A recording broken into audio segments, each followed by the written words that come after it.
सहनावतु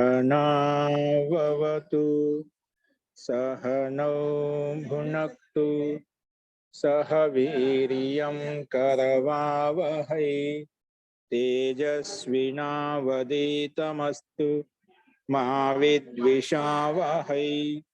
ओम शांति शांति शांति। सर्वेभ्यो नमः। अंदरिकी नमस्कारम अंडी।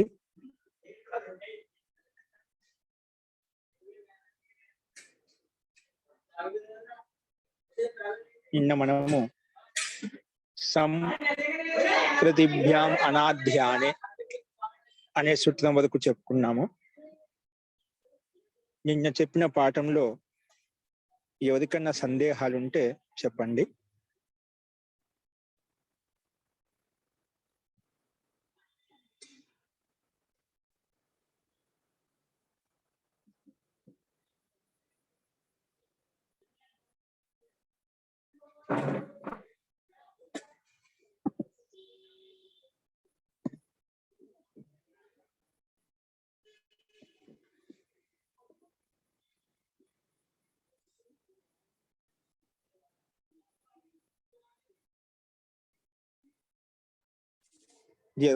సందేహాలు ఉన్నాయా? అస్తు ప్రకృత మనుషురామః. తో నిన్న మనము ఆత్మనేపద ప్రకరణంలో సంప్రతిభ్యాం అనాధ్యానే సంప్రతి ఇది ఏవం పూర్వాత్ అనాధ్యానే అంటే అధ్యయనం నా ఆధ్యానం అనాధ్యానం అంటే అధ్యయనం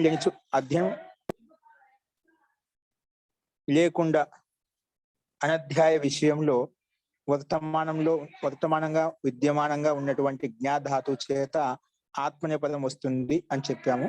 ఇక్కడ అందుకే శతం సంజానితే 100 రూపాయల కోసం అబద్ధం చెప్తున్నాడు, 100 రూపాయలు ప్రతిజ్ఞ చేస్తున్నాడు, 1000 రూపాయలు ప్రతిజ్ఞ చేస్తున్నాడు.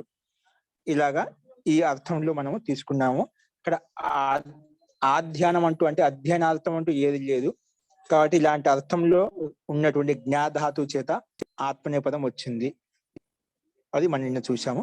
అస్తు నెక్స్ట్ చూడండి 47వ సూత్రము. భాష నోప సంభాష జ్ఞాన యత్న విమత్యుప మంత్రనేషు వదః. ఇది మనకు సూత్రం అండి. తో పదవిభాగం చేసుకుంటే భాష నోప సంభాష జ్ఞాన యత్న విమత్యుప మంత్రనేషు, ఇది మొత్తం ఒకే పదంగా ఉంది. సప్తమి భక్తి బహువచనంలో స్పష్టంగా అనిపిస్తుంది. నెక్స్ట్ వదః.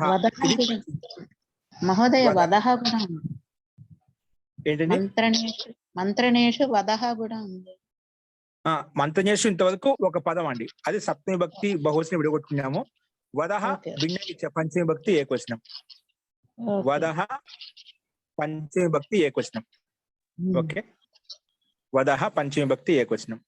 ఇప్పుడు అక్కడ భిన్న భిన్న శబ్దాన్ని కలిపి చెప్పామండి సప్తమి భక్తి బహువచనంలో.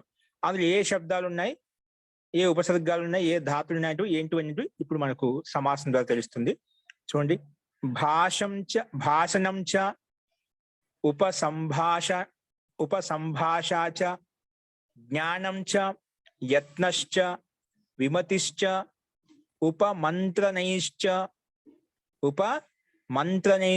ఉపమంత్రణం చ మొత్తం కలిపితే భాషణోప సంభాష జ్ఞానయత్న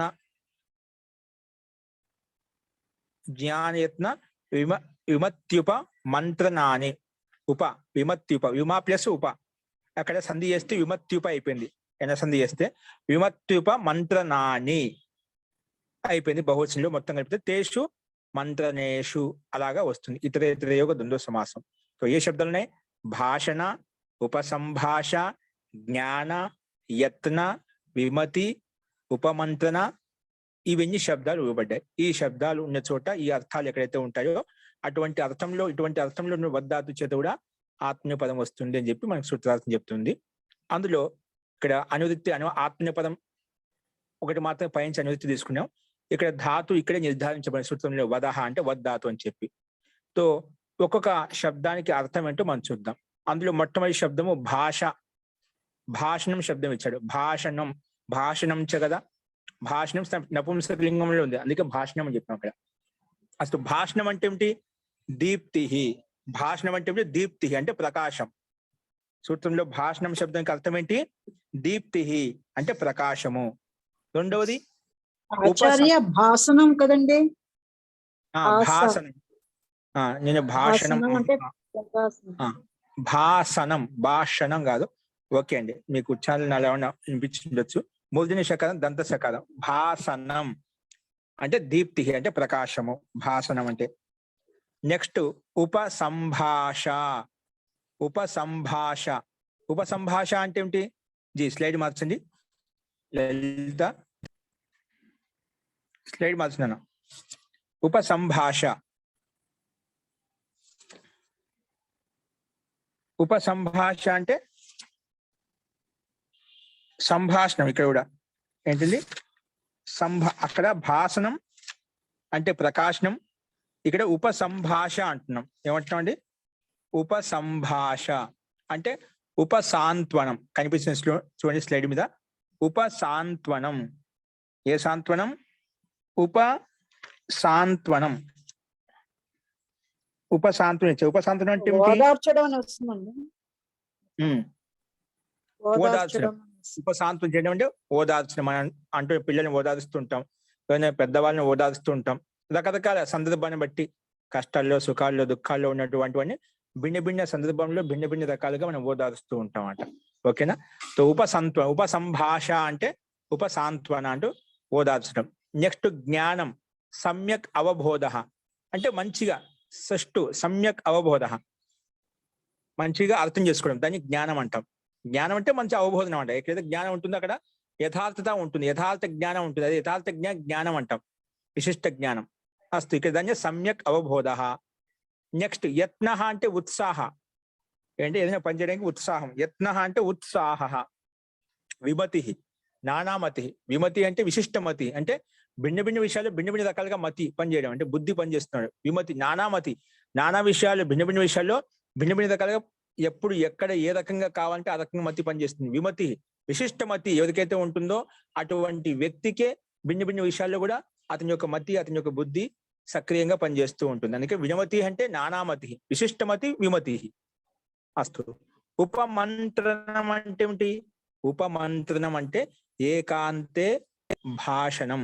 మన ఏదైనా ఒక రహస్యమైన విషయం ఉందనుకోండి, ఏకాంతంలో కూర్చొని మాట్లాడుతూ ఉంటామంట.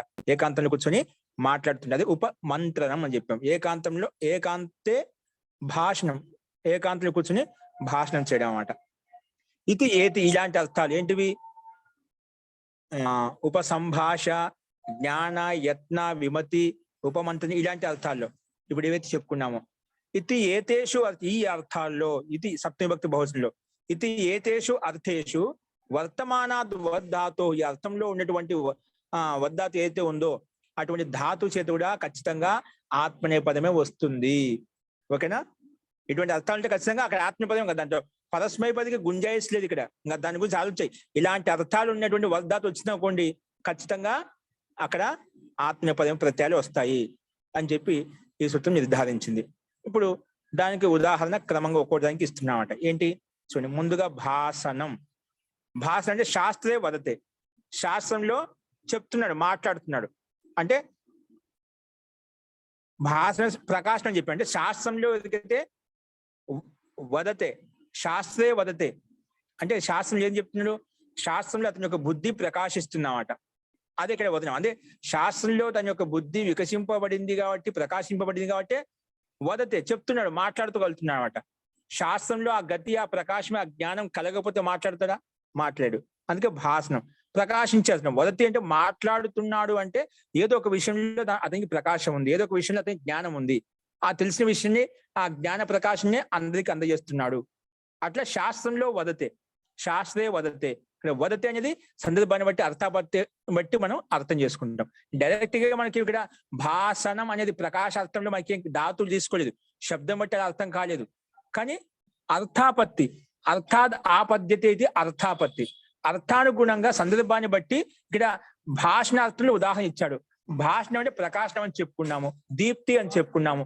ఇక్కడ దీనికి ఏ రకంగా సంగతి మనం చెప్పుకోవచ్చు, ఏ రకంగా సంగతి అని చెప్పుకోవచ్చు అనేది మనకు ఇక్కడ శాస్త్రే వదతి. శాస్త్రం అంటే శాస్త్ర పరిజ్ఞానం కలిగిన వ్యక్తికే ఆ శాస్త్రంలో ప్రకాశమైనటువంటి బుద్ధి ఎవరికైతే ఉందో అటువంటి వ్యక్తి వదతే మాట్లాడగలుగుతాడు. కాబట్టి మనం ఆ రకంగా అర్థాపత్తి ద్వారా మనం దీని యొక్క అర్థం తీసుకోవచ్చు. ఓకే, సో ఇది శాస్త్రే వదతే, శాస్త్రంలో అది బుద్ధి ప్రకాశిస్తున్నది, ప్రకాశింపజేసుకుంటున్నాడు ఏదని చెప్పుకోవచ్చు. నెక్స్ట్ ఉపసంభాష అంటే చెప్పాము, ఉపసాంత్వన, సాంత్వన చేయడం. ఏ రకంగా సాంత్వన చేయడము? కర్మకరాన్ ఉపవదతే. కర్మకరాలు, కర్మకర అంటే ఏమిటి? పని చేసే నౌకరులు, పని వాళ్ళు.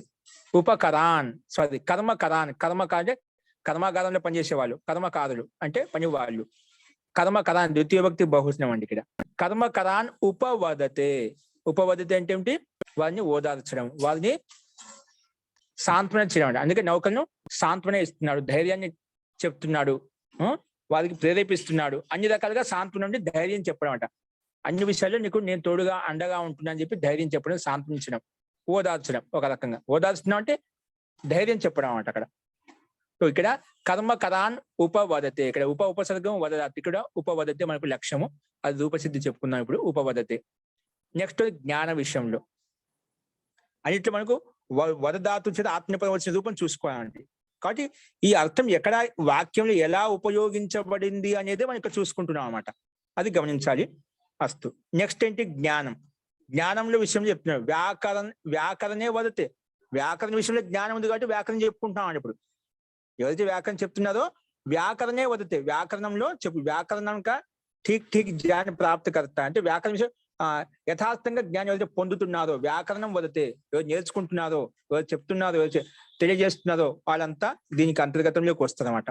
అవబోధనం, సమ్యక్ అవబోధనం. ఇప్పుడు చెప్తున్నాం, ఇదంతా రుచికరంగా ఇంట్రెస్ట్ గా ఉన్నది కాబట్టి మనకు ఇన్ని రోజుల పొద్దుకి వర్షం అంటే సంవత్సరమైనా కూడా మనం కంటిన్యూ అలాగా ముందుకు వెళ్తున్నాం. ఎందుకు? సమ్యక్ అవబోధన మనకు కలుగుతున్నాం అట. సమ్యక్ అవబోధన కలగకపోతున్నా ఇటువంటి స్థితి అందరికీ అర్థం కాదండి, సామాన్య విషయం కాదు. వ్యాకరణ అర్థం చేసుకుని నిజంగా వాస్తవంగా ఎన్నో జన్మల సంస్కారం మనకు దాని మీద ప్రబల కష్టపడడానికి శక్తి సామర్థ్యం ఉండి, లేదంటే దానిపై రుచి శ్రద్ధ ఉంటే కానీ మనకి ఇది అర్థం చేసుకోలేము. సో సమ్యక్ అవబోధన అవుతుంది కాబట్టి ఇన్ని రోజున మనం నిరంతరం కూర్చుంటాం. ఇక్కడ ఏమైనా ఆధ్యాత్మిక విషయాలు చెప్తున్నామా? ఇక్కడ ఏమైనా ఒక మ్యాజిక్ చేస్తున్నామా? ఏం చెప్పలేదు. ఆధ్యాత్మిక విషయాలు లేదు, ధర్మ చర్చ లేదు, పరిచర్చ లేదు, ఏమీ లేదు.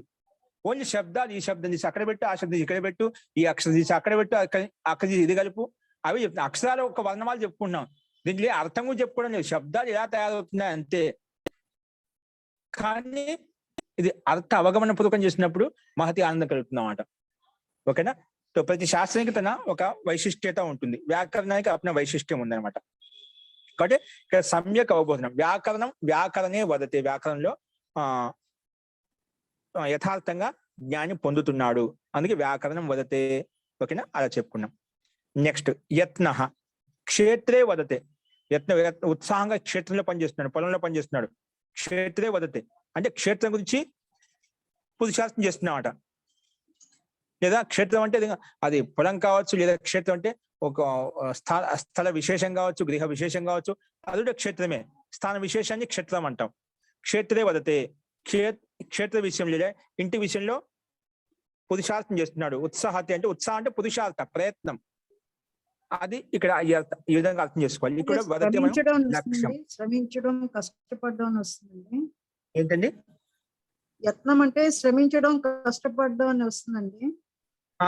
శ్రమించడం, ప్రయత్నం చేయడం. పొలంలో బాగా శ్రమిస్తున్నాడు, పొలంలో కష్టపడుతున్నాడు. ఉత్సాహం మనకు కనిపి ఎక్కడ కనిపిస్తుంది? ఏదో కర్మలో కనిపిస్తుంది. ఉత్సాహం ఎక్కడ కనిపిస్తుంది? ఏదో ఒక కర్మలో ఉత్సాహం కనిపిస్తుంది. ఉత్సాహం ఎక్కడ ఉంటుంది? ఎక్కడో ఏదో కర్మలో ఉంటుంది. కర్మ లేకుండా ఉత్సాహం ఎక్కడ ఉండాలి? కర్మ అంటేనే ఉత్సాహం. ఆ కర్మ ఏ రకంగా చేస్తున్నారు, ఏ విధంగా చేస్తున్నది మనకు తెలియాలన్నమాట. అర్థమవుతుందా? యత్నం కదండి. ఇక్కడ యత్నం అంటే ఉత్సాహం. ఉత్సాహం ఏంట్లో ఉత్సాహం? ఏదైనా ఒక పనిలో ఉత్సాహం, విద్యలో ఉత్సాహము, ఏదో పని చేయడంలో ఉత్సాహము, ఇంకేదో కళాకృతిలో ఉత్సాహము, శిల్పకళలో ఉత్సాహము, యత్నమే. ఈ ఉత్సాహం అనేది ఎక్కడ ఉంటుంది? కర్మలో ఉంటుంది. కర్మను ఉత్సాహాన్ని వేరు చేసి చూడలేము మనం. మన సాంకేతిక దృష్టిలో చెప్పుకుంటున్నాం. ఒకసారి సందర్భం వచ్చింది, మన రెండు కర్మ అనేది ఎక్కడ ఉంటుంది? కర్మ అనేది ఎప్పుడు ప్రయత్నం ఎక్కడ ఉంటుంది? కర్మలో ఉంటుంది అన్నమాట. దాన్ని వేరు చేసి చూపలేము. అలా ఉత్సాహం ఎక్కడ ఉంటుంది? ఇతను చాలా ఉత్సాహంగా ఉన్నా అండి, చాలా యాక్టివ్ గా ఉన్నా అండి, ఎక్కడ చెప్తాం? ఆ పనిలో ఏ విషయంలో లీనమై ఉన్నాడో ఆ విషయాన్ని చెప్పుకుంటామట. అది ఇక్కడ ఉత్సాహం. ఓకేనా? అస్తు. క్షేత్రే వదతే, గేహే వదతే, ఇలాగా మనం ఏం తీసుకోవచ్చు. విమతి క్షేత్రే వివదంతే, గేహే వివదంతే. క్షేత్రంలో వివదంతే అంటే అదే ఇంట్లో వివాహం చేస్తున్నాడు. వివదంతే అని వివాహం చేస్తున్నాడు.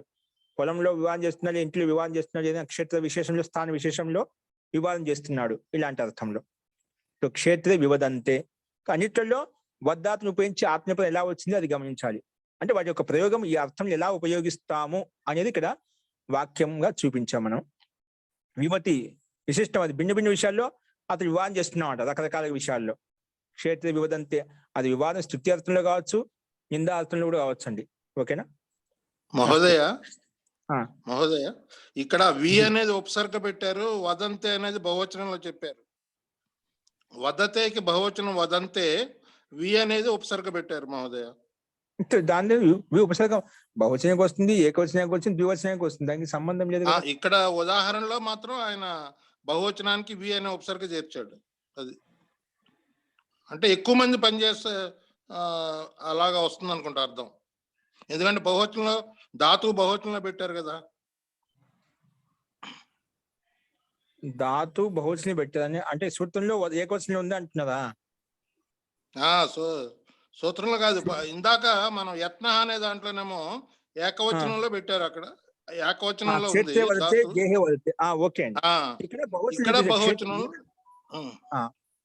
ఇక్కడ బహువచనంలో ఉపసర్గతో సహా వచ్చింది.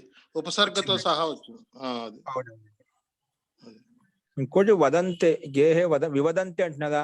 అక్కడ వి అనేది వివాదార్థంలో, వివాదం ఒకరి మధ్య జరగదు కదా, వివాదం ఖచ్చితంగా ఖచ్చితంగా ఉండాలి. కాబట్టి అందుకే బహువచనం తీసుకున్నమాట. ఓకేనా? దీంట్లో ఇద్దరు కాదనేది కూడా కరెక్ట్ గా తెలిసిపోతుంది. ఎందుకంటే బహువచనం పెట్టాడు కాబట్టి ఇద్దరు కాదు, ఎక్కువ మంది. ఖచ్చితంగా కనీసం అంటే న్యూనాత్మక ఇద్దరు తీసుకున్నా ఎక్కువనే ఉంటారు అన్నమాట. అందుకే అప్పుడైతే వి వదేంతే అని పెట్టేవాడు అండి, ఇద్దరైతే కనుక వి వదేంతే అని పెట్టేవాడు. వదతే వదేతే పెట్టేవాడు, వదేతే పెట్టేవాడు. అవును అవును, స్పష్టంగా ఉంది కాబట్టి మనకు వాద వివాదం కాబట్టి అందుకే బహువచనం తీసుకొచ్చి పెట్టారు. మహోదయ, వివదంతే అంటే వివాదాలు విషయం గాని అది మనుషుల విషయం కాదు కదా మహోదయ. వివాదాలు బహువచనం. వివాదాలు బహువచనం అండి. ఆ వివాదాలు చేసే వ్యక్తి వివాదాలు బహువచనం కరెక్టే. వివాదాలు ఒకళ్ళు చేయొచ్చు, ఇద్దరు చేయొచ్చు, ముగ్గురు చేయొచ్చు. దానికి మనం ముందుగా ఎట్లా వచనాలు ఎట్లా నిర్ణయిస్తాం? వివాదాలకు బహువచనం ఓకే. ఇక్కడ తాత్పర్యం అంటే వివదంతేలో తే వచ్చింది కదా, అది ఆత్మీయ కర్త అని చెప్పడం కోసం వచ్చింది. కర్తానికి ఖచ్చితంగా కర్త తీసుకోవాలి. ఇప్పుడు ఆత్మీయ పదం తాప్రత్యం వచ్చింది, వదతేలు అన్నింటిలో తాప్రత్యం వస్తుంది. లహ కర్మ నుంచి భావించే ఆకర్మ కేభ్యంలో తాప్రత్యం ప్రకారం తా అనేది ఆత్మీయ పదంలో కావచ్చు, పరస్పరంలో కావచ్చు. ఇది లకారం కర్త అని చెప్పడం కోసం వచ్చిందన్నమాట. కాబట్టి కర్తను తీసుకోవాలి అక్కడ ఖచ్చితంగా. కర్త క్రియ అంటే కర్త. బహువచనం తీసుకోవాలంటారా? బహువచనం తీసుకోవాలి. అదే వివాదం అంటే వివాదం ఒకరి లేదు కదా, కనీసం ఇద్దరు ముగ్గురు ఉండాలి వివాదానికి. అందుకే అది అధ్యయనం చేసుకుంటాం. తే వివదంతే. ఓకే, గృహంలో వివాహం చేస్తున్నాడు, ఇంట్లో వివాహం చేస్తున్నాడు, అట్లేదని తీసుకోవచ్చు. ఓకే, అస్తు. ఉపమంత్రణం రాజానం ఉపవదతే మంత్రి. ఉపమంత్రణం అంటే ఏమిటి? సమీక్షించడం, రహస్యంగా మాట్లాడుకోవడం, ఏకాంతంలో సంభాషించుకోవడం. అది రాజా మంత్రి మధ్యనే ఉంటుంది. అందుకే రాజానం ఉపవదతే మంత్రి, రాజకు మంత్రం చేస్తున్నాడు మంత్రి. రాజానం ఉపమంత్రి, రాజా తోటి మంత్రి ఏకాంతంలో సలహా చేస్తున్నాడు, సలహా ఇస్తున్నాడు, సలహా తీసుకుంటున్నాడు కావచ్చు, సలహా ఇవ్వచ్చు, ఏదైనా కావచ్చు. రాజాతో సలహా తీసుకోవచ్చు, చర్చించుకోవచ్చు, పరస్పరం ఒకరికొకరు ఈ విషయం గంభీరంగా చర్చించవచ్చు అన్నమాట. రాజానం రాజాతోటి, మంత్రి ఉపవదతే ఏకాంతంగా మాట్లాడుతున్నాడు. ఓకే, ఇక్కడ అన్నింటిలో ఉపవదతే. వదతే మనం తయారు చేయాలి. ఓకేనా? సో అన్నిటిలో సామాన్యమే రూపము లట్లకారము ప్రథమ పురుష ఏకవచనము. కేవలం ఈ అర్థాలు ఉన్నాయా లేదా అది గమనించాలి. ఈ అర్థాలతో యుక్తమైనప్పుడు వద్ధాతు చేత ఆత్మీయపదం వస్తుంది. సో వద్ధాతు భూవాదయో ధాతవ ధాతు సంజ్ఞ ధాతు అధికారానికి వెళ్ళి వర్తమాన లట్ భూ వద్ లట్ లట్ కనుమ లోపిస్తే లా మిగులుతుంది ఇల్లు. మళ్ళీ లహ కర్మ నిత్య భావి చాకర్మ కేభ్య ప్రకారంగా లకారార్థం లకారం ఏ అర్థంలో వచ్చింది? కర్తార్థంలో వచ్చింది. ఎందుకంటే మనకు వదతే అంటాం కదా, వాక్య సందర్భంలో ఏ వాక్యంలో ప్రయోగించామో అక్కడ కర్త స్పష్టంగా ఉంది. అందుకే లకార కర్తరి అర్థే భవతి, కర్తార్థంలో లకారం వచ్చింది. సో కర్తార్థ లకారం వచ్చినప్పుడు ఆ లకార స్థానంలో ఏ ప్రత్యయాలు వచ్చాయి? తిప్ తస్ జీ ప్రకారం మొత్తం 18 ప్రత్యయాలు వచ్చాయి. ఆ 18 ప్రత్యయాలను లహ పరస్మే పదం తంగాణావాత్మనే పదం ప్రకారంగా 2 భాగాలు చేసుకున్నాం. ఆ 2 భాగాల్లోంచి ఏవి తెచ్చుకోవాలి? పరస్మే పదం తెచ్చుకోవాలి, ఆత్మీయ పదం తెచ్చుకున్నాం. మొత్తం కర్తని చెప్పడం కోసం ఉన్నాయి 18 ప్రత్యయాలు. ఏవి తెచ్చుకోవాలి? అప్పుడు మన సుతం వచ్చి విధానం చేస్తున్నది. భాషనోప సంభాష జ్ఞానయత్న విమత్యుపమంత్రణేషు వదహ. ఇది భాషణ అర్థంలో, దీప్తి అర్థంలో, ప్రకాశన అర్థంలో ఉంది, లేదా మిగిలిన జ్ఞానార్థంలో ఉంది, విమతి అర్థంలో ఉంది. అటువంటి అర్థంలో ఉన్నటువంటి జ్ఞాధాతు చేత వద్ధాతు చేత ఆత్మీయపద ప్రత్యయాలు తెచ్చుకో, ఖచ్చితంగా పరస్మ పదాలు తెచ్చుకోవద్దు అని నిర్ధారించింది. అందుకే ఆత్మీయ పదంలో 9 ప్రత్యయాలు వచ్చాయి, మిగిలిన 9 ప్రత్యయాలు వెళ్ళిపోయాయి. ఆ 9లో కూడా మనకు ఏది కావాలి? 1 కావాలి. అప్పుడు లక్ష్మి బట్టి ఏకవచనంలో ఉంది కాబట్టి ప్రథమ పురుషం ఏకవచనంలో త్రివాద ఉత్పత్తి ప్రకారంగా శేష ప్రథమ ప్రకారంగా ప్రథమ పురుషంలో 3 ప్రత్యయాలు తా ఆతాం ఝ. అందులో కూడా మనకు 1 కావాలి. దానికి ద్వేకయో వచనైక వచన నియమం ప్రకారంగా ఏకవచన వివక్షయం ఏకవచనం భవతి, ద్వివచన వివక్షయం ద్వివచనం భవతి అనే సూత్ర నియమం ప్రకారంగా మనకు ఏకవచన వివక్ష కాబట్టి తా ప్రత్యయం తెచ్చుకున్నాం. అందుకే వద్ తా లకార స్థానం వచ్చింది, వద్ తా. ఇప్పుడు తా అనేది తింగ్ షిత్ తింగ్ కదా, తింగులు మొత్తం 18 ప్రత్యయాలు తింగులు కాబట్టి తింగ్ షిత్ సార్వధాతుకం ప్రకారంగా దీనికి సార్వధాతుకం పేరు పెట్టుకున్నాం. సార్వధాతుకం పేరు పెట్టే కానీ వెంటనే కర్తరి షప్ వచ్చేసి కర్త అర్థంలో వచ్చిన కర్త అర్థంలో వచ్చినటువంటి సార్వధాతుక ప్రత్యయం పక్కన ఉంటే గిన నేను ధాతువు చేత ఏమొస్తుంది? షప్ ప్రత్యయం వస్తుంది. కర్తరి షప్ కర్తరి వాచి సార్వధాతుకే పరత ధాతు షప్ ప్రత్యయో భవతి అని ధాతుకి పక్కనే వచ్చింది. అంటే ధాతుకి ప్రత్యయం మధ్యలో వచ్చింది. దీని వికరణ ప్రత్యయం అని కూడా అంటాం. కాబట్టి షప్ ప్రత్యయం వచ్చింది. అందుకే వద్ షప్ తా, షప్ అనుబంధ లోపము వద్ ఆ తా. ఇప్పుడు వదత అయిపోయింది. ఆత్మీయ పదం కదా, ఆత్మీయ పదంలో వచ్చిన ప్రత్యయానికి టిత ఆత్మనే పదానాం టిత్ సంబంధి ఆత్మీయ పదంలో ఏదైతే ప్రత్యయం వచ్చిందో ఆ ఆత్మీయ పద ప్రత్యయంలో టీ భాగానికి ఏకారం వస్తుంది. టిత ఆత్మనే పదానాం టేరే అనే సూత్రం ప్రకారంగా ఏకారం వచ్చేసింది అన్నమాట. ఏకారం వచ్చింది కాబట్టి వదతే అనే రూపం వచ్చేసింది. ఈ రకంగా రూపం అన్నిట్లో వదతే రూపమే ఉంది. కాబట్టి కొంచెం ఉపసర్గం ఉంది, అది ఉపసర్గ యాడ్ చేసుకుని సరిపోతుంది. ఉపవదతే విమతి. ఇక్కడ అన్నిట్లో వదతే ఉంది, ఒక చోట మటుకు బహువచనం వివదంతే ఉంది, అది వి ఉపసర్గం వద్దాతు. ఇక్కడ తా ఆతాం ఝ తెచ్చుకుంటాము. వద్ ఝ లకార స్థానంలో తా అనే ఏకవచనము, ఆతాం ద్వివచనము, బహువచనం ఝ వస్తుంది. ఝ వచ్చిన తర్వాత వద్ ఝ. ఇక్కడ ఝోంత ప్రకారం జీ స్థానంలో ఆది, జకార స్థానంలో అంత ఆదేశం అవుతుంది. అంత ఆదేశం అయినాక వి వద్ మధ్య షప్ కూడా వస్తుంది. వి వద్ ఆ అంత, వి వద్ ఆ అంత, షప్ కా ఆ మొత్తం కలిపితే వివదంత, వివద ప్లస్ అంత, సారీ వివద షప్ కా ఆ వద్దులో కలిపేస్తే వివద అంత. తో ఝా స్థానంలో వచ్చింది తా ఆతం ఝా స్థానంలో ఝోంత అనే సూత్రం ప్రకారంగా జీ స్థానంలో అంత్ ఆదేశం అయిపోయింది. జకార స్థానంలో అంత్ ఓన్లీ ఝాలో ఉండే ఆది జకారానికి మాత్రం అంత ఆదేశమైంది, తకార హలంతో ఉంది. ఆ ఝాలో ఆ ఉంది కదా, ఆ అలాగే పక్కన ఉంటుంది. తర్వాత అంతులో తకార హలంతా కలిపేస్తాం, అందుకే అంత అయిపోయింది. అందుకే వి వద్ అంత, వి వద్ అంత.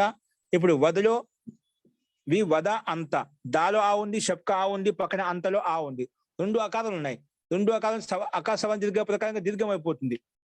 కానీ అది ఇష్టసిద్ధి కాదు, మనకు వివదంతే కావాలి, ఒక అకారం తీసివేయాలి. ఏం చేయాలి? అప్పుడు అతో గుణే అనే సూత్రం వచ్చేసి పరరూపం చేస్తుంది. పరరూపం అంటే వద దకారంలో ఉండే అకారం అంటే షప్క ఆకారం కూడా పక్కన ఉండే అంతలో ఉండే ఆకారం కలిపేస్తుంది. పరరూపం అయితే వివదంతే అనే రూపము సిద్ధిస్తుందండి. ఓకేనా? రెండిట్లలో అదే విధంగా చూసుకోవాలి. అలాగే ఉపవదతే, ఉపసర్గం పెట్టుకుంటే ఉపవదతి, ఇవన్నీ ఏకవచనంలో ఉన్నాయి. వివదంతే అనేది ఒకటే బహువచనంలో ఉంది. సో ఆ రకంగా ప్రత్యయం మార్చుకుంటే ప్రత్యానుగుణంగా భిన్న సూత్రాలు వచ్చేసి వివదంతి రూపసిద్ధిని ఈ రకంగా తయారు చేస్తాయి. అస్తు, ఎందుకు ఎవరికైనా సందేహం ఉందా?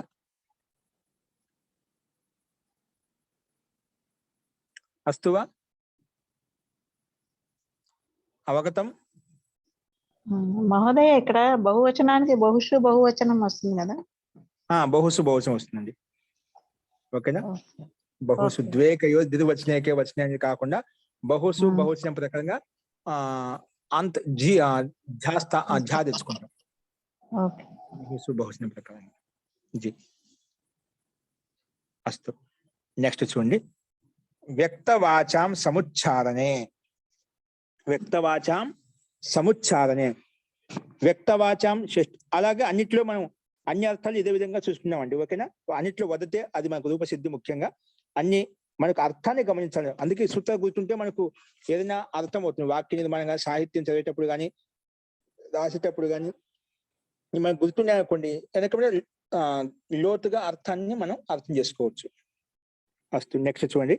వ్యక్తవాచాం సముచ్చారణే. వ్యక్తవాచాం షష్ఠి విభక్తి బహువచనం, సముచ్చారణే సప్తమి విభక్తి బహువచనం, క్షమ్యతాం ఏకవచనం. వ్యక్తవాచాం షష్ఠి బహువచనం, సముచ్చారణే సప్తమి విభక్తి ఏకవచనం. ఓకేనా? సో ఈ సూత్రం 2 పదాలుగా విడగొట్టున్నాం. సూత్రం 2 పదాలు విడివిడిగానే ఉన్నాయి. విభక్తులు స్పష్టంగా మనకు కనిపిస్తుంది. వ్యక్తవాచాం షష్ఠి విభక్తి బహువచనం, సముచ్చారణే ఇది సప్తమి విభక్తి బహువచనం. 2 విడివిడిగా ఉన్నాయి. విడివిడిగా పదవిభాగం మనం గుర్తించాం. ఇప్పుడు ఒక్కో శబ్దాన్ని తీసుకుని మళ్ళీ సమాసం ద్వారా విగ్రహవాక్యం ద్వారా మనకు స్పష్టత ఏంటి అని చూపిస్తున్నారు ఇక్కడ. చూడండి, సమాసః. వ్యక్త వాచ్యం అంటే ఉంటే దాన్ని కొంచెం విడదీసి చెప్పుకుంటున్నాం. వ్యక్త వాక్ ఏషాం తే వ్యక్త వాచః. వ్యక్త వాక్ ఏషాం, వ్యక్త వాక్ ఎవరికైతే స్పష్ట వాక్, ఎవరికైతే స్పష్ట వాక్ ఉందో అంటే వ్యక్తమైన వాక్ ఉందో, అవివ్యక్తమైన వాక్ ఉందో ఎవరికైతే, ఏషాం ఎవరికైతే, తే వాళ్ళు, వ్యక్త వాచ వాళ్ళని స్పష్టంగా స్ఫుటంగా చెప్పేటువంటి వాళ్ళను వ్యక్త వాక్. అభివ్యక్తి అనేది చాలా స్ఫుటంగా సరళంగా, అభివ్యక్తి అనేది యథార్థంగా ఉంది. ఓకేనా? అటువంటి వ్యక్త వాచ అంటాం. అటువంటి వ్యక్తులను వ్యక్త వాచ, అతని యొక్క వాచాన్ని వాక్కును వ్యక్తపరిచే వాళ్ళను వ్యక్త వాక్ అంటాం. తేషాం వ్యక్తవచ, అటువంటి వ్యక్తవాచుల యొక్క అని అర్థం వస్తుంది. తేషాం వ్యక్తవాచాం బహువచన సమాసం. ఓకేనా? నెక్స్ట్ వ్యక్తవాచం అని స్పష్టమైంది కదా. ఎవరికి వాక్ ఎవరైతే స్పష్టత ఉందో, సరళత ఉందో, సుఖంగా అందరికి అర్థం అవుతుందని వ్యక్త స్పష్టత ఉండాలి. మనం ఏదో ఒకటి చెప్తున్నామంటే వాస్తవంగా చాలా మంది మాట్లాడుతూ ఉంటుందండి. ఏంటంటే ఉపన్యాసం చెప్పేవాళ్ళు కొంచెం స్పీడ్గా చెప్పేవాళ్ళు ఉంటారు, కొంచెం మందంగా చెప్పేవాళ్ళు, స్లోగా చెప్పేవాళ్ళు ఉంటారు. దాన్ని ఒక లయబద్ధంగా, ఒక వ్యవస్థితంగా భాష మీద ఒక అధికారం రావాలి, పటుత్వం రావాలి, ఒక సమ బ్యాలెన్స్ రావాలి. అంటే ఎక్కడ ఏ రకంగా నియంత్రించాలి, ఏ విధంగా దాన్ని ఉటాల్చ అంటే ఎక్కడ స్లో వెళ్ళాలి, ఎక్కడ దాన్ని హై లెవెల్లో పెట్టాలి, అంటే ఉచ్చ స్వరం ఎక్కడ ఉండాలి, మందస్వరం ఎక్కడ ఉండాలి, అధస్వరం ఎక్కడ ఉండాలి, స్వరానుగుణంగా సందర్భానుసారంగా వాక్ని వ్యక్తంగా స్పష్టంగా అది హావభావంగా వ్యక్తపరుస్తున్నామంట. అన్ని రకాలుగా మనోగత భావాలు, వ్యక్తి యొక్క మనోగత భావాలను, అభిప్రాయాలను వ్యక్తపరచడం అంట. అటువంటి వ్యక్త స్పష్ట వాక్యం ఏదైతే ఉందో అటువంటి వ్యక్తుల్ని ఇక్కడ వ్యక్త వాచాం అని చెప్పాం. అటువంటి వ్యక్తులు ఎవరైతే ఉన్నారో అలాగా. అస్తు, సముచ్చారణ అంటే ఏమిటి అది చెప్తున్నాడు. సముచ్చారణ అంటే ఇత్యత్ర కుగతి ప్రాదయ ఇది అనేయ తత్పురుష సమాసః. సం ప్లస్ ఉత్, సం అనే ఉపసర్గము, ఉత్ ఉపసర్గము, ఉచ్చారణే, ఉచ్చని అవయవపదం అంట ఇక్కడ. అందుకే కుగతి ప్రాదయ ప్రకారంగా ఇక్కడ అవయభావ సమాసం చేసుకున్నామండి. ఓకే? సముచ్చారణ ఇత్యత్ర కుగతి ప్రాదయ ఇది అనే తత్పురుష సమాసం చేశాం. కుగతి ప్రాదయ ప్రకారంగా తత్పురుష సమాసం చెప్తున్న శబ్దము, ఇది గుర్తు పెట్టుకోండి తాత్కాలికంగా. అస్తు, అనువృత్తి వస్తుంది, పైనుంచి వదహ ధాతుకు అనువృత్తి వస్తుంది. ఎందుకంటే వదహ ధాతుకు అనువృత్తి 50 వరకు వస్తుంది. పై ఇచ్చాల్సి వదహకి అనువృత్తి ఏక్ 3 50 తక్ జాయేగి అంటే 50వ సూత్రం వరకు ఇది యొక్క అనువృత్తి అనేది వద్ధాతుకు వస్తుందన్నమాట. అస్తు చూడండి, రౌండప్ చేసేది అక్కడ గమనించండి. నెక్స్ట్ చూసుకోండి, వ్యక్తవాచం అంటే స్పష్టవాచం. ఇప్పుడు దీని అర్థం చూసి వదహ ఆత్మనేపదం అనువృత్తి వస్తుంది. అర్థం ఏంటి చూడండి, అర్థం ఎప్పుడు చెప్పినా సూత్రంలో ఉండే పదాలను తీసుకొని అర్థం చెప్తామండి. బయటికి ఒక్క పదం ఎక్కువ అధ్యయనం చేసుకోము. ఇది కూడా లేదా సూత్రంలో ఉండే పదాలు తీసుకుంటాము, లేదా పైనుంచి వచ్చిన అనువృత్తి పదాలను తీసుకుంటాం అన్నమాట. ఓకేనా? అంతేగాని అనువృత్తి అయినా ఉండాలి, సూత్రంలో పదాలు ఉండాలి. సూత్రంలో పదాలు అనువృత్తి లేకుండా ఏ పదం ఒకటి కూడా ఎక్స్ట్రా తీసుకోమంట. అస్తు ఇప్పుడు అదే విధంగా ఇక్కడ అర్థం చూడండి. ఏంటి దీని అర్థము? కుగతి ప్రాదేయ కూడా ఒకసారి చూపించాలి, స్లైడ్ చూసుకోండి.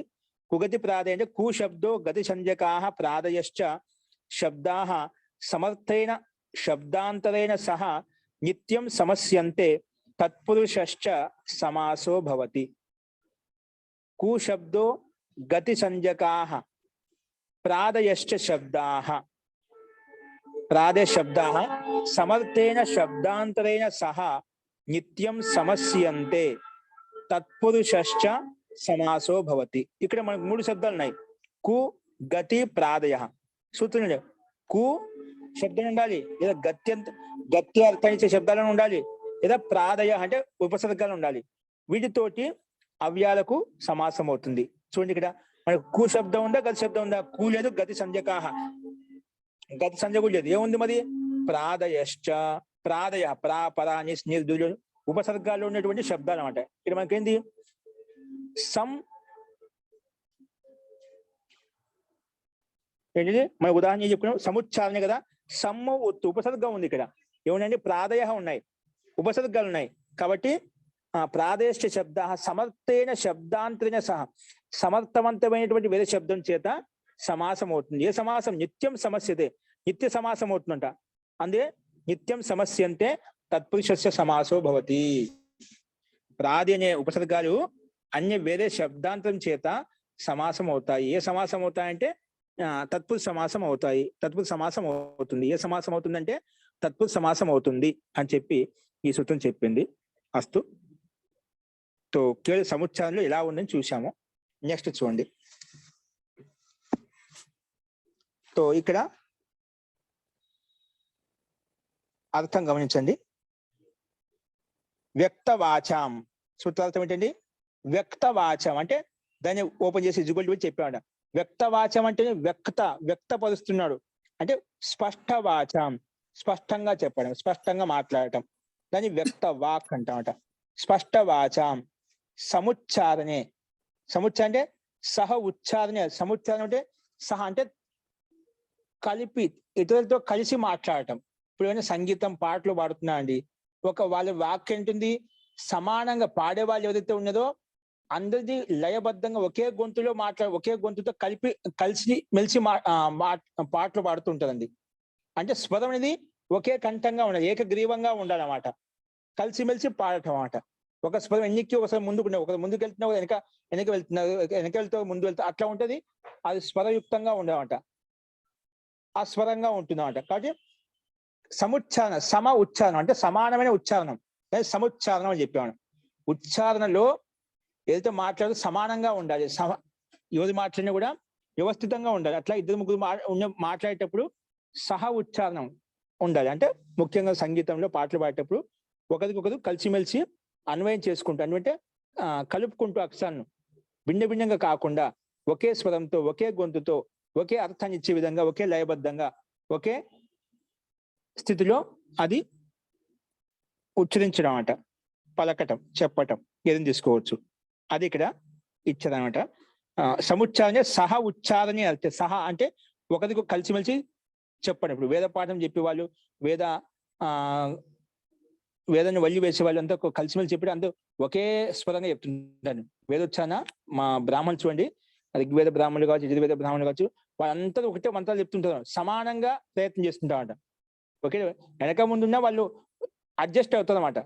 ముందు వాళ్ళు వెనక వాళ్ళు ముందు ఏదో విధంగా అడ్జస్ట్మెంటే కలిసిమెలిసి చెప్తూ ఉంటారు అన్నమాట. సహ ఉచ్చారణం తోటి ఒకరు ఉచ్చరించే విధానం, దాన్ని సముచ్చారణం అంటామట. అస్తు. సో సహ ఉచ్చారణే అర్థే, సమానంగా ఉచ్చరించే అర్థంలో వర్తమానాద్ వద్ ధాతు, అలాంటి వర్తమానం వద్ ధాతు చేత కూడా ఆత్మనేపదం అవుతుంది.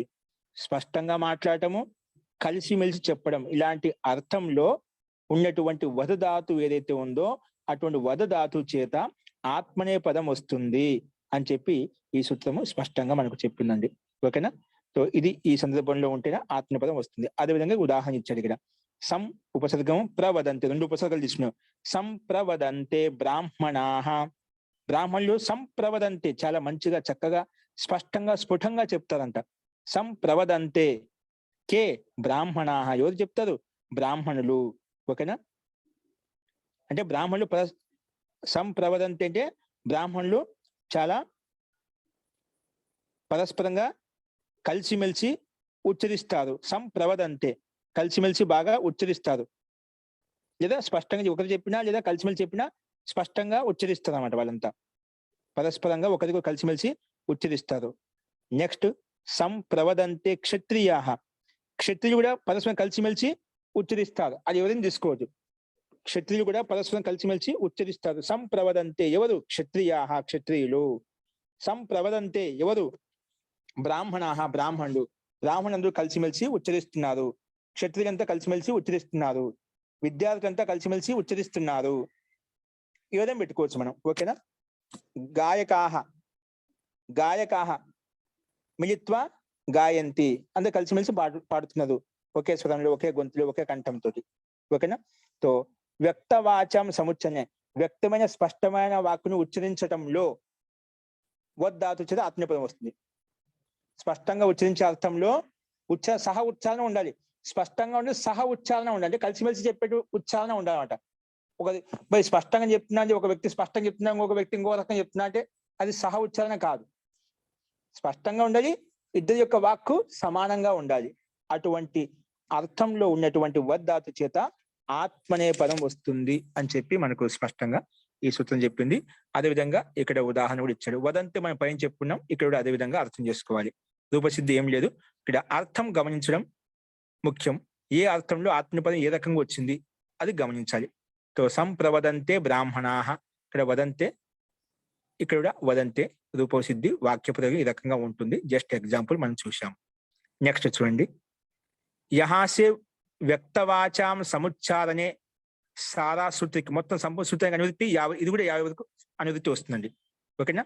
తో వ్యక్తవాచాం సముచ్చారణ అర్థం ఏంటంటే స్పష్టమైన వాక్కును ఉచ్చరించడంలో, కలిసిమెలిసి ఉచ్చరించే అర్థంలో వద్ధాతు చేత ఆత్మనేపదం వస్తుంది.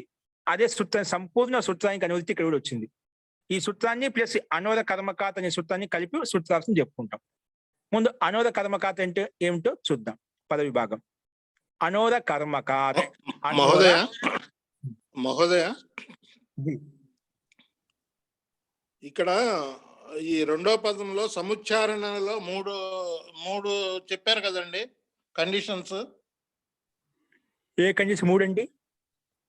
కుశబ్దాలు ఉన్నా కూడా వస్తుంది ఈ ఆత్మనేపది ధాతుకి. గతి శబ్దం ఉన్నా కూడా వస్తుంది. అదే సముచ్చారణలో శబ్దసిద్ధి విషయం చెప్పానండి. అదే తత్పురుష సమాసం ఎప్పుడవుతుంది? కుశబ్దం కుత్సితార్థంలో ఉన్న వస్తుంది. గతి అని పేరు పెట్టామండి, మనకు తర్వాత వస్తుంది. ముందు చెప్పుకున్నాం కొన్ని శబ్దాలకు గతి అని పేరు పెట్టుకుంటాం అన్నమాట. అక్కడ ఎక్కడైతే గతిని పేరు పెట్టామో, ఎక్కడైతే ఉపసర్గాలు ఉన్నాయో అటువంటి గతి అని పేరు పెట్టిన శబ్దాలు కానీ, ఉపసర్గాలు కానీ, లేదా కు అది కొన్ని శబ్దాలు ఉన్నాయి. అలాంటి శబ్దాలు ఎక్కడ ఉన్నా కూడా అటువంటి శబ్దాల చేత వేరే అన్య సమర్థవంత శబ్దం అనుకూలంగా ఉండేది, అర్థానుగుణంగా ఉండేది సమర్థవంత వేరే శబ్దం ఉంటే అక్కడ సమాసం అవుతుంది. ఏ సమాసం అవుతుంది? తత్పురుష సమాసం అవుతుంది. ఈ అర్థంతో సంబంధం లేదు ఇక్కడ. సముచ్చారణ శబ్దం తయారైంది. ఈ ముందు ఈ రెండింటికి సంబంధం లేదు. ఈ సూత్రానికిను ఈ కుశబ్దాలకిను గతి శబ్దానికి ఇక్కడ సంబంధం లేదు. సంబంధం లేదండి, దానికి సంబంధం లేదు. ఈ ఉపసర్గలకే సంబంధం ఉంది. ఉపసర్గలకే సంబంధం ఉంది, అంతే కదండి? ఉపసర్గాలతో సంబంధం అంటే ఉపసర్గం ఇవ్వలే, మనం తీసుకున్నామట. వద్ధాతుకి సంప్రాణి అర్థానుగుణంగా మనం యాడ్ చేసుకున్నాం అక్కడ. అవును, అర్థానుగుణంగా మనం అర్థం సరిపోయేటట్టుగా ఏ ఉపసర్గం అయినా మనం పెట్టుకోవచ్చు. ఉపసర్గే పెట్టాలని ఏం లేదు కదా? లేదు. ఇక్కడ ఈ సందర్భంలో ఉగతి ప్రాదేకి సంబంధం లేదు. కేవలము సముచ్చారణ శబ్ద సిద్ధి ఎలా తయారైంది, దాని అర్థం ఏం తీసుకోవాలి ముందు శబ్ద ఉమ్. శుద్ధి ఎలా చూపించాము జస్ట్ మనకి. అలాగే అర్థమైందండి.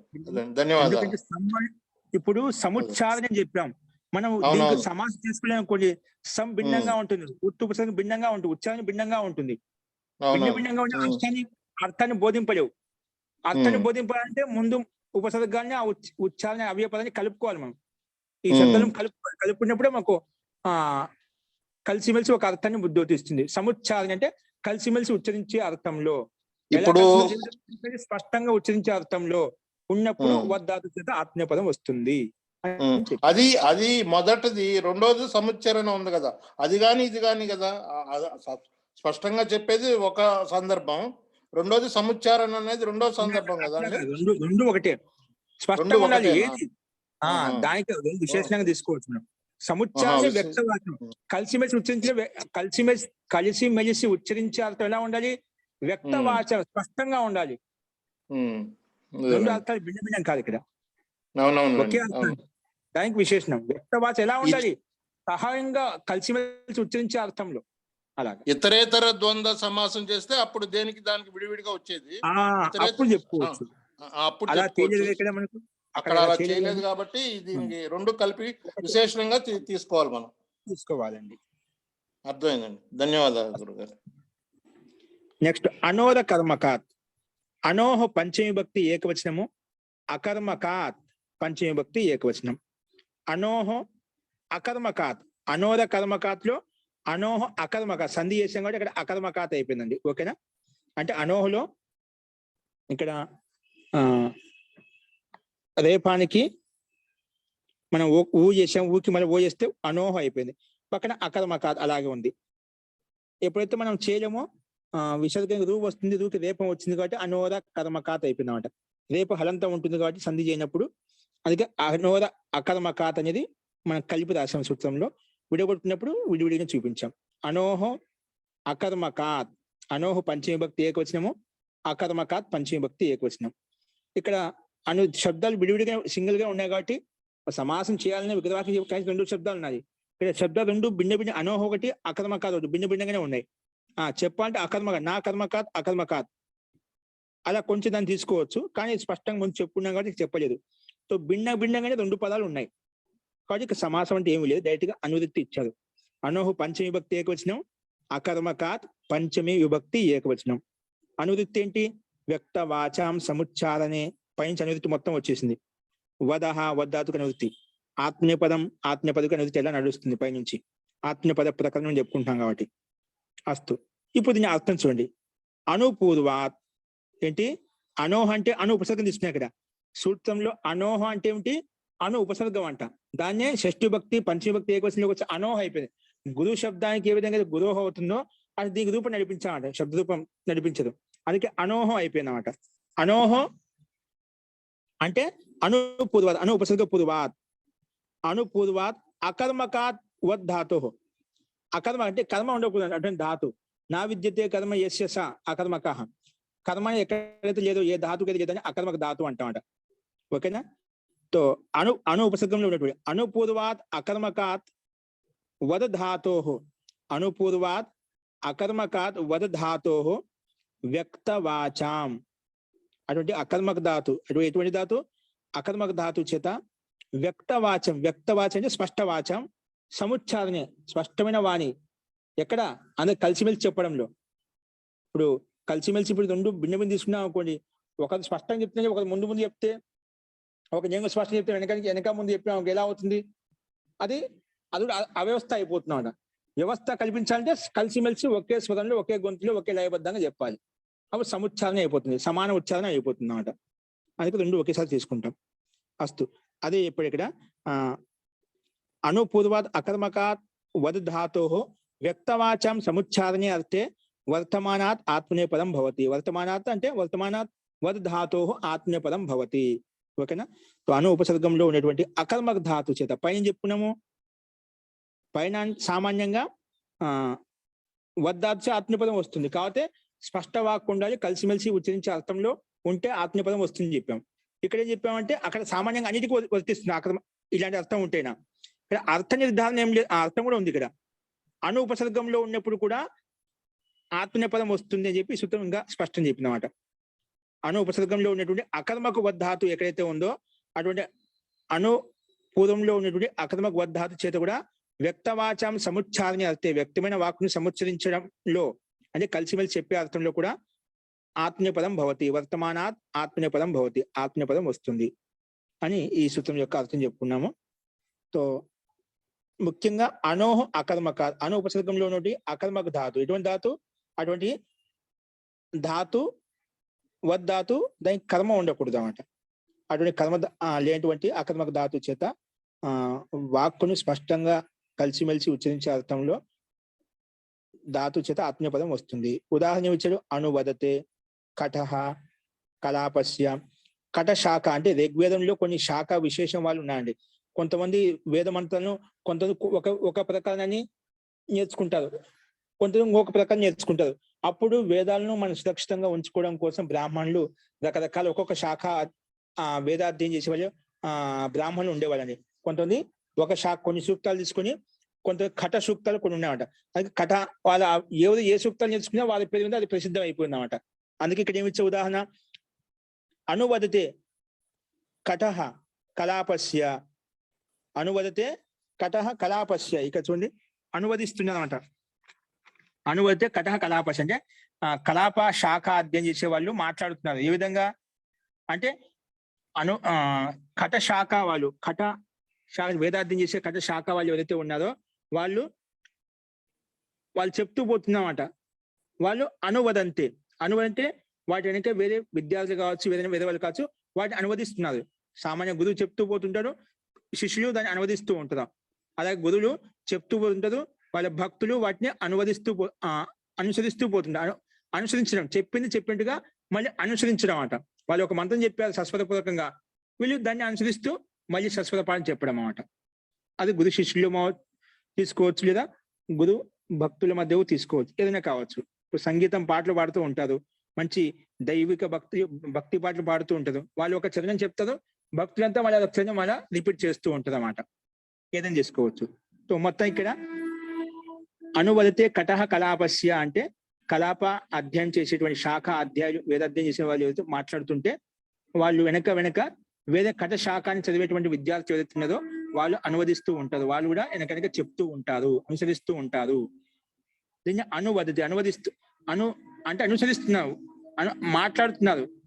ఎవరితోటి? కలాపస్య, కటహ కలాపస్య, కలాప అధ్యయనం చేసేటువంటి కట శాఖ వాళ్ళు ఏదైతున్నదో వాళ్ళు అనుసరిస్తున్నారు విద్యార్థులు. ఓకే. అనువదతే మౌద్గాహ పిప్పలాదస్య. ఇది కూడా పిప్పలాది శాఖ అధ్యయనం చేసే వాళ్ళు ఒక భిన్నంగా ఉన్నదన్నమాట. పిప్పలాద శాఖ అధ్యయనం చెప్పే వాళ్ళు చెప్తున్నారు, వాటిని మౌద్గా శాఖ వాళ్ళు అనుసరిస్తున్నారు, చెప్తున్నారట. ఓకేనా. పైప్పలాద శాఖ అధ్యయనం చేసే వాళ్ళు చెప్తూ పోతున్నారు మంత్రాలను. అలాగే వారి వెనుక మౌద్గా శాఖ అధ్యయనం చేసేవాళ్ళు, మౌద్గా శాఖ అని వారి పేరు అట్లా పెట్టారన్నమాట.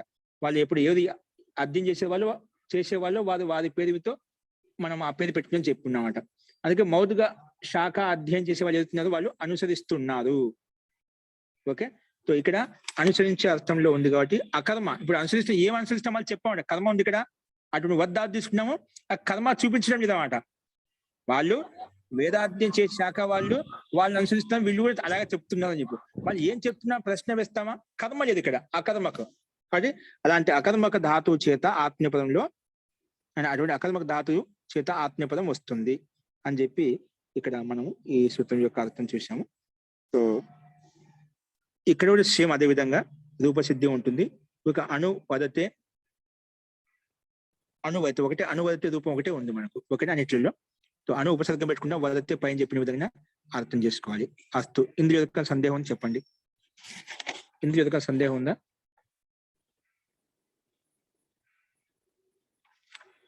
ఓకే. నెక్స్ట్ ఒక సూత్రం చూడండి, దీనికి సంబంధించినది. విభాష విప్రలాపే. విభాష 50 సూత్రం చూడండి. విభాష విప్రలాపే. విభాష ప్రథమ విభక్తి ఏకవచనము, విప్రలాపే సప్తమి విభక్తి ఏకవచనము. విప్రలాపే సప్తమి విభక్తి ఏకవచనము. ఓకేనా. సో అనువృత్తి ఏమొస్తుంది ఇక్కడ?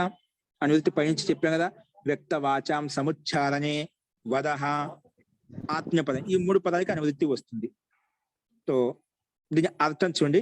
విప్రలాపే, విప్రలాపం అంటే ఏమిటి? విరుద్ధ కథనాత్మకే, విరుద్ధంగా మాట్లాడడం, వ్యర్థంగా మాట్లాడడం, లేదా పరస్పరం ఒకదానికి సంబద్ధం లేకుండా మాట్లాడటం, దాన్ని విరుద్ధ కథనాత్మకే. విప్రలాపే ఏంటేమిటి?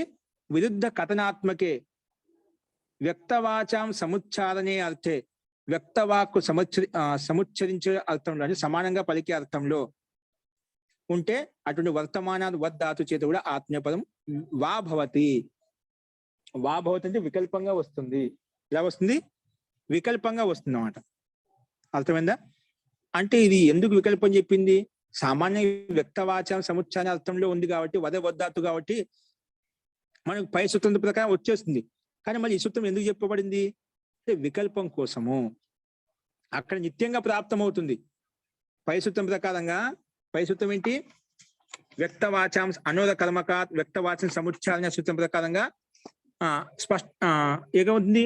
వ్యక్తవాక్ ఎక్కడైనా ఉండవు, అలాంటి వద్ధాతు ఆత్మీయపదం వస్తుంది. ఇక్కడ విశేషంగా ఎందుకు చెప్పబడిందంటే, ఒకవేళ విప్రలాపం ఎక్కడైతే ఉంటుందో, విరుద్ధ కథాత్మకంగా ఎప్పుడైతే మాట్లాడుతున్నామో అటువంటి సందర్భంలో మాత్రము ఆత్మీయపదం నిత్యంగా కాకూడదు, వికల్పంగా చేసే, అక్కడ ఒకసారి చెయ్యి ఒకసారి చేయకు అని వికల్పం చేయడం కోసమే ఇక్కడ విశేషంగా సూత్రం రచించాల్సి వచ్చింది మహర్షి పాణినికి. ఓకేనా? విప్రలాపం అనేది విరుద్ధ కథనాత్మకంగా ఎప్పుడైతే ఉంటుందో అక్కడ అలాంటి సందర్భంలో ఆత్మీయపదం కాకూడదు, నిత్యం ఆత్మీయపదం కాకూడదు. కానీ ఒకసారి ఉచ్చరించి ఒకసారి ఉచ్చరించకపో, కానీ నిత్యంగా ఉండదు. 2 పక్కల వ్యవహారం ఉంది లోకంలో. కాబట్టి అందుకే విప్రలాపి విషయం విరుద్ధ కథనం చెప్పడంలో మాత్రము ఆత్మీయపదము వికల్పంగా వస్తుంది. ఒక పక్షంలో ఆత్మీయపదం, రాని పక్షంలో శేషాత్ కర్తరి పరస్మీపదం ప్రకారంగా పరస్మీపదం వస్తుందన్నమాట. అందుకే 2 రూపాలు ఉంటాయి. అదేవిధంగా ఉదాహరణ ఇచ్చారు చూడండి ఇక్కడ. సో సూత్రం స్పష్టమైంది కదా? సూత్రార్థం అందరికి స్పష్టమైందా? మళ్ళీ చెప్తున్నాను. విప్రలాపి అంటే విరుద్ధ కథనాత్మకే, విరుద్ధ కథనంగా చెప్పడంలో వ్యక్తవాచాం సముచ్చారణే అర్థే, వ్యక్తవాక్ కలిసిమెలిసి ఉచ్చరించే అర్థంలో వర్తమానంలో ఉన్నటువంటి వద్ధాతు చేత కూడా ఆత్మీయపదం వా భవతి అంటే వికల్పంగా వస్తుంది. ఇది సూత్రం యొక్క అర్థము. ఉదాహరణ: విప్రవదంతే సంవత్సరాహ. చూడు, ఒక పక్షం ఇది విప్రవదంతే, ఆత్మీయపదం కనిపిస్తుంది అన్నమాట. ప్రవదంతే, ప్రవదతే, ప్రవదేతే, ప్రవదంతే, అలాగా రూపం నడుస్తుంది అన్నమాట. ఏంటి? సంవత్సరాహ, సంవత్సరాహ. ఓకేనా? అంటే జ్యోతిష్యం చెప్పి వాళ్ళు పరస్పరం విరుద్ధంగా చెప్తూ ఉంటారు అన్నమాట. జ్యోతికి ఏమిచ్చా అంటే పరస్పరం విప్రవదంతే, విరుద్ధ కథనాలు చెప్తుంటారు. ఇప్పుడు జ్యోతిష్యం చాలా పంచాంగాలు ఉన్నాయని మనం చూస్తుంటాం. విరుద్ధ కథనాలు ఉన్నాయట. ఒక పంచాంగంలో ఒక రకంగా ఉంది, ఇంకో పంచాంగం ఒక రకంగా ఉంటుందన్నమాట. అట్లా ఏదైనా తీసుకోవచ్చు. కొన్ని చోట్ల ఒక్కొక్క విద్వాంసులు, ఒక్కొక్క పండితుల్లో ఒక్కొక్క రకమైన భిన్నాభిప్రాయాలు ఉంటాయన్నమాట. అందుకే ఒకరికి విరుద్ధంగా కథనాత్మకం చెప్తుంటాం. ఈ ఇక్కడ సృష్టి నియమం విషయంలో, సృష్టి కాలగణన విషయంలో ఒకరికి కాలగణన ఒక రకంగా ఉందండి. అంటే విరుద్ధ కథనాత్మకం, ఇది కాదని ఇది కాదు ఇది అని చెప్పి విరుద్ధ కథనాత్మకం ఉంది. కాబట్టి అటువంటి సందర్భంలో 2 వస్తాయండి. లోకంలో కొంత ఇలా కూడా చెప్తారు, లోకంలో కొంత ఇలా కూడా అంటారు. అందుకే 2 రకాల వ్యవహారాలు ఉన్నాయి కాబట్టి ఇక్కడ వికల్పం చేయాల్సి వచ్చింది అన్నమాట. అక్కడ మహర్షి పాణి కూడా ఇప్పుడు నిర్ధారించలేదు. ఆత్మీయపదమే చేసుకో, ఏదున్నా కూడా వ్యక్త వాక్యం ఉంటే చాలు, ఆత్మీయపదం చేసుకొని చెప్పదు. నేను వ్యక్త వాక్యం అయినప్పుడు కొంచెం విరుద్ధ కథను కూడా మాట్లాడుతున్నారు. అంటే అక్కడ కూడా చేయమని ఆత్మీయదం 2 పక్కల అంటున్నారు, ఉంది అంటున్నారు, లేదు అంటున్నారు. 2 రకాల మాటలు వస్తున్నాయి. కాబట్టి అందుకే అటువంటి 2 రకాల మాటలు లోకంలో ఉన్నాయి కాబట్టి విభాష వికల్పంగా చేసుకో. ఆయన సూక్ష్మ దృష్టిడు 2 రకాల వార్తాలాపం ఉన్నప్పుడు దాని కూడా అలా 2 రకాల వ్యవహారం కూడా ఉండే అని చెప్పి అని విభాష అని చెప్పి మళ్ళీ వికల్పంగా మనకు సూత్రం తయారు చేశారన్నమాట. విరుద్ధ కథనం కూడా ఉంది. విరుద్ధ కథన సందర్భంలో మాత్రము అక్కడ వికల్పం కూడా వస్తుంది. నిత్యం కాదు, నిత్యం ఆత్మనిపదం కాదు, ఒక పక్షంలో పరస్మృతం కూడా వస్తుంది. అందుకే కదా 2 రకాల రూపాలు చూపించారు. అందుకే విప్రవదంతే సంవత్సరాహ, విప్రవదంతి సంవత్సరాహ. ప్రవదంతి పరస్మృపదం ఎప్పుడు ఒక పక్షంలో కాని పక్షంలో, అయిన పక్షం విప్రవదంతే. అలాగే విప్రవదంతి వైయాకరణాహ. వైయాకరణలో పరస్పరం ఒకరు ఖండిస్తూ ఉంటామట. శాకల్యాచార్య ఈ విధంగా దీన్ని ఖండించండి, అదేవిధంగా ఆపిశ్ల ఆచార్య దీన్ని ఈ రకం చెప్పారు, జైమిని ఆచార్య ఇది ఈ రకం చెప్పారు. అట్లా జైమిని కాదు, అట్లా వేరే ఆచార్యులు ఏదైతే వ్యాకరణ ఆచార్యులు ఉన్నారో శాకల్యాచార్య ఈ విధంగా చెప్పారు. అలాగా ఇక్కడ జైన వ్యాకరణం ఈ విధంగా చెప్పబడింది. ఓకేనా? అట్లా వైయాకరణ మధ్య పరస్పరం ఒకరికి విరుద్ధ కథనాలు ఉంటాయన్నమాట. ఇది ఇలా కాదు, ఇది ఇలా కాదు, అలా అని చెప్పి అట్లా పరస్పర విరుద్ధ కథనం ఎక్కడైతే ఉంటుందో అటువంటి చోట వికల్పంగా విరుద్ధ కథనం ఉన్న చోట అంటే వాళ్ళు ఇది అంటున్నారు, వాళ్ళు ఇది అంటున్నారు, ఏదో మనం స్పష్టంగా లేదన్నమాట. 2 రకాల వ్యవహారం ఉంది, అందుకే విభాష చేసిద్దాము, ఒకటి నిర్ధారించుకోవద్దు అనమాట. వివాదం ఉన్న చోట వివాదం నుంచి చెప్పేద్దాం. ఆయన మహర్షి పాణి కూడా నిర్ణయించలేమట. అందుకే వ్యాకరణం లోకంలో ఏ విధంగా వ్యవహారం ఉందో ఆ వ్యవహారాన్ని వ్యక్తపరుస్తుంది అంతే. వ్యాకరణం అంటే కొత్త ఏది చెప్పదన్నమాట. లోక వ్యవహారాన్ని సాధు శబ్దాలు ఎలా ఉపయోగించుకోవాలి, అర్థానికి అనర్థంగా తీసుకోకుండా యథార్థంగా ఇలా తీసుకోవాలి అనేది నేను మాకు నేర్పిస్తున్నాం అన్నమాట. ఓకే, సో ఈ రకంగా మనము విప్రలాపం ఉన్న చోట మనకు వికల్పంగా ఆత్మీయపదం వస్తుందని చెప్పి చూసాము ఇక్కడ. సో ముందుగా పూర్వ సూత్రంతో ప్రాప్తమవుతుంటే వ్యక్తవాచాం సముచ్చారణే అనే సూత్రం ప్రాప్తమవుతుంటే అక్కడ నిత్యం ప్రాప్తమవుతుంది. ఇక స్పష్టవాక్కు ఉంటే అయిపోయి వద్దాత చేత ఆత్మీయపదం వస్తుంది చెప్పాం. ఏంటి, ఒకసారి విరుద్ధ కథనాత్మకంగా ఉన్నప్పుడు వికల్పంగా వస్తుంది. వికల్పం కోసము ఇక్కడ సూత్రం రచించబడింది. అందుకే వ్యక్తవాచాం సముచ్చారణేసే నిత్య ఆత్మీయపద ప్రాప్తత, నిత్యంగా ఆత్మీయపదం ప్రాప్తమవుతుంటే వికల్ప కర్దియ పై వికల్పం చేశారు. ఓకేనా? తో విప్రవదంతి సంవత్సరాహ అంటే సాంవత్సరిక పంచాంగాలు చేసేవాళ్ళు, జ్యోతిష్లు, పండితులు ఎవరైతే ఉన్నారో పరస్పరం ఒకరికొకరు ఖండించుకుంటున్నారు. అందుకే విప్రవదంతి వైయాకరణాహ విప్రవదంతి వైయాకరణాహ. 2 రకాల విరుద్ధ కథనాలు ఉంటాయి. వైయాకరణ మధ్య అయినా సరే, పండితుల మధ్య అయినా సరే. ఇంకా ఇక్కడే సంస్థలను చూస్తున్నారు చాలా మంది. విపరీత 2 రకాలుగా ఉంటుంది. సమర్థించే వాళ్ళు ఉంటారు, విరోధించే వాళ్ళు ఉంటారు అన్నమాట. 2 రకాల వ్యవహారం మనకు కనిపిస్తుంటుంది. సరే, మొత్తానికి ఇక్కడ వదంతి అనేది బహువచన రూపం ఉంది. విప్రవదంతి అని చెప్పి ఈ ఉపసర్గము పైన చెప్పిన విధంగా వద్ షప్ ఝోంత అంత ఆదేశం అవుతుంది.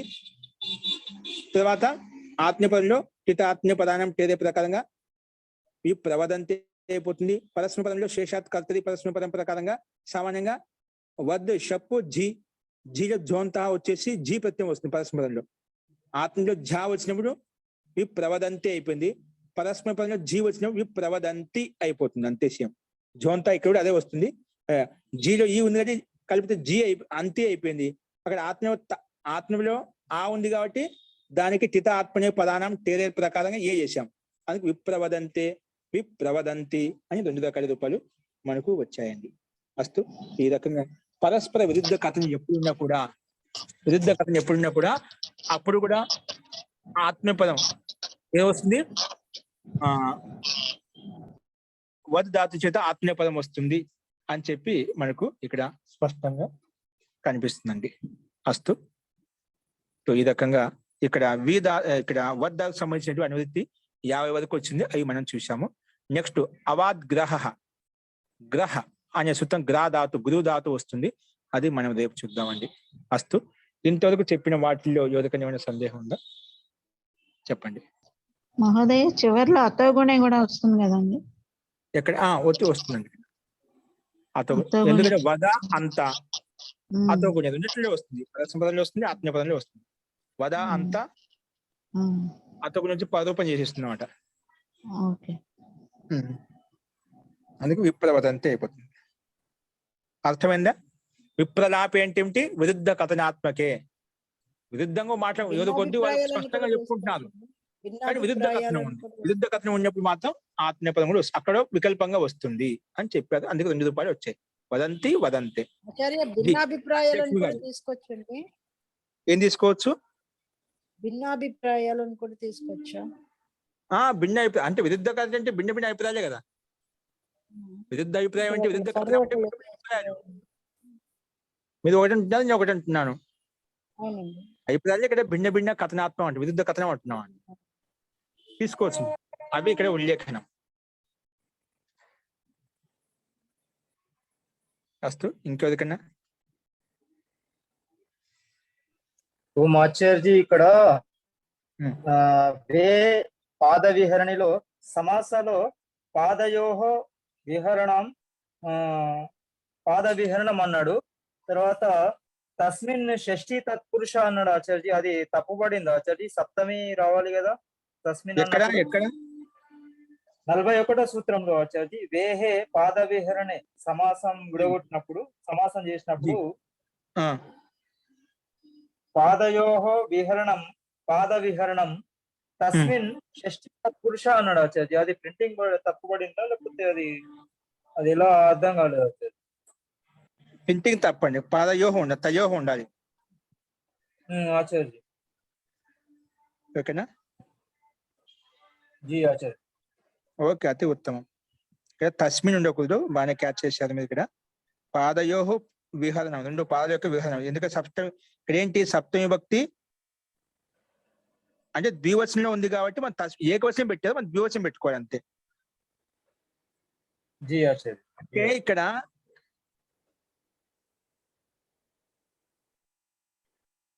ఒక్క నిమిషం అండి, ఇక్కడ తప్పని కాదు, కరెక్టే అండి. పాదయోహు విహరణం, పాద విహరణం తస్మిన్, దీన్ని కలపాలి. పాద విహరణ సప్తమి భక్తి ఏకవచనం ఉంది కదా, అక్కడ పాద విహరణ యోహ అని లేదన్నమాట. పాదస్య విహరణం పాద విహరణం, పాద విహరణే పాద విహరణయోహో పాద విహరణానాం అయా పాద విహరణేషు సప్తమి భక్తి బహువచనంలో. ఒకే ద్వివచనంలో రూపం ఉంటే మీరు చెప్పినట్టుగా తయోహో వస్తుంది అన్నమాట. ఏంటి, ద్వివచనంలో ఉంటే సప్తమి భక్తి ద్వివచనంలో తయోహ పెట్టుకోవచ్చు. ఇక్కడ తయోహ మనం పెట్టుకోవచ్చు. తయోహ అంటే అవుతుంది పాద విహరణయోహు రావాలి, తయోహో పాద విహరణయోహు. కానీ ఇక్కడ పాద విహరణ ద్వివచనం లేదు కదా, సప్తమి భక్తి ఏకవచనంలో ఉంది కాబట్టి కరెక్టే, తప్పు కాదు. ఓకేనా? అందుకే తస్మిన్ పాద విహరణే, ఆ రెండింటిని కలిపాలన్నమాట విగ్రహవాక్యం ద్వారా. అక్కడ రెండు ఉన్నాయి కాబట్టి పాదస్య విహరణ, పాదం యొక్క విహరణ పాద విహరణం అంటాం. తస్మిన్ పాద విహరణే. ఓకేనా? జీ ఆచార్య. అంటే షష్ఠి తత్పురుష కరెక్టేనా ఆచార్య? అది కరెక్టే అండి. తస్మిన్ అన్నాడు ఆచార్య. ఓ అది మీరు అదే అంటున్నారా? మనము అదే కరెక్ట్ అండి. ఎందుకు పాదయో రెండు పాదముల యొక్క విహరణము, రెండు పాదం తీసిపెట్టడము షష్ఠి భక్తి విడగొట్టున్నాం కదా, అది కరెక్టే. తస్మిన్ అనేది వాటి కలపడం కోసం వచ్చింది, విభక్తిని కలపడం కోసం వచ్చింది. షష్ఠి భక్తి స్పష్టంగా విడగొట్టిన పాదయో పాదస్య విహరణం పాద విహరణం రెండు కాబట్టి పాదయో రెండు పాదాల యొక్క విహరణం, రెండు పాదాలు తీసి పెడుతూ ఉన్నాం, ముందుకు వెళ్తున్నాం. ఒక పాదం తీస్తున్నాం, ఇంకో పాదం పెడుతున్నాం, ఇంకో పాదం తీస్తున్నాం, ఇంకొక పాదం పెడుతున్నాం. కరెక్టే, సందేహం లేదు.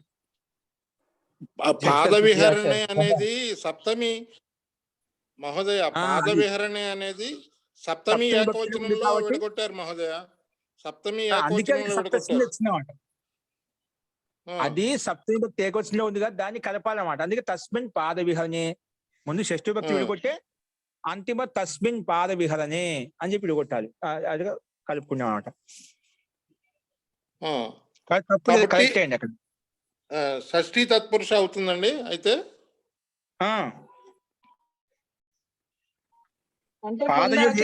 ఇంత ముందంతా అలాగా దేంట్లో విడగొడితే అంటే మీరు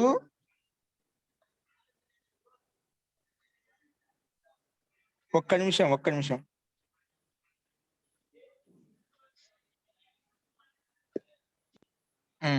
అంటే నేను ఇక్కడ ఏం చూస్తున్నాను, మనకు అర్థంలో సప్తమి భక్తి తీసుకుంటున్నాము, రెండు పాద తీసి అర్థంలో అంటున్నామట. కాబట్టి సప్తమి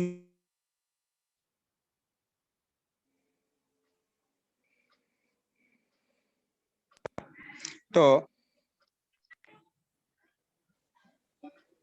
ఇక్కడ సప్తమి భక్తి అంటే షష్ఠి భక్తిని తీసుకుంటే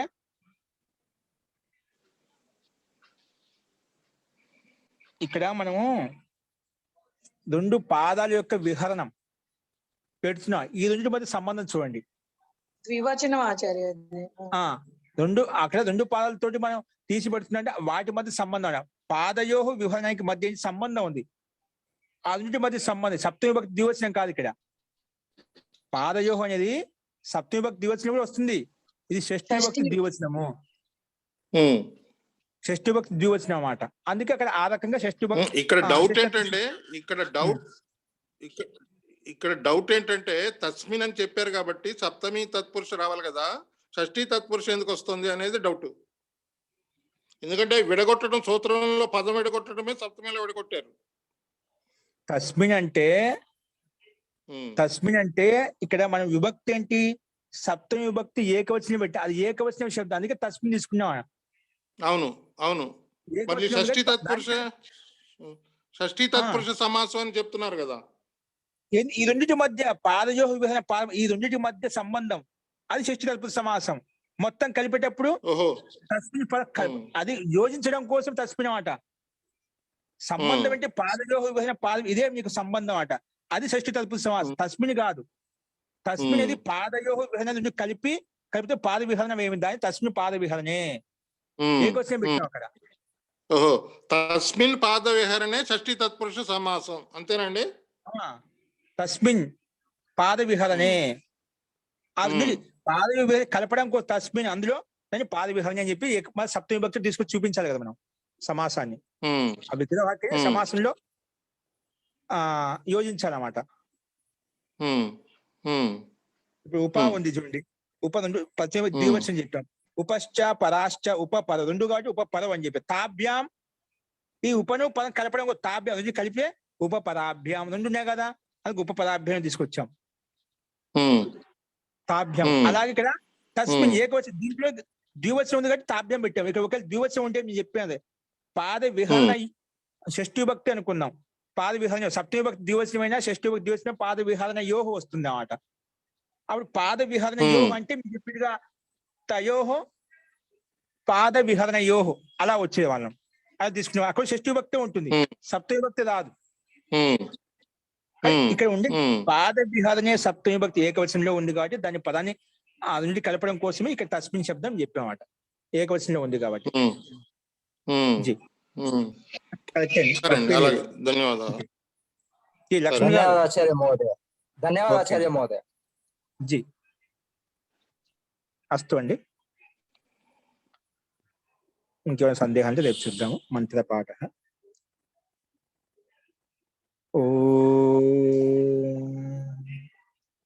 సర్వే భవంతు సుఖినః సర్వే సంతు నిరామయాః సర్వే భద్రాణి పశ్యంతు మా కశ్చిత్ దుఃఖభాగ్ భవేత్. ఓం శాంతి శాంతి శాంతి. సర్వేభ్యో నమః. అందరికీ నమస్కారం అండి. నమస్తే మహోదయ. నమస్తే ధన్యవాదాలు ఆచార్య మహోదయ. ఓం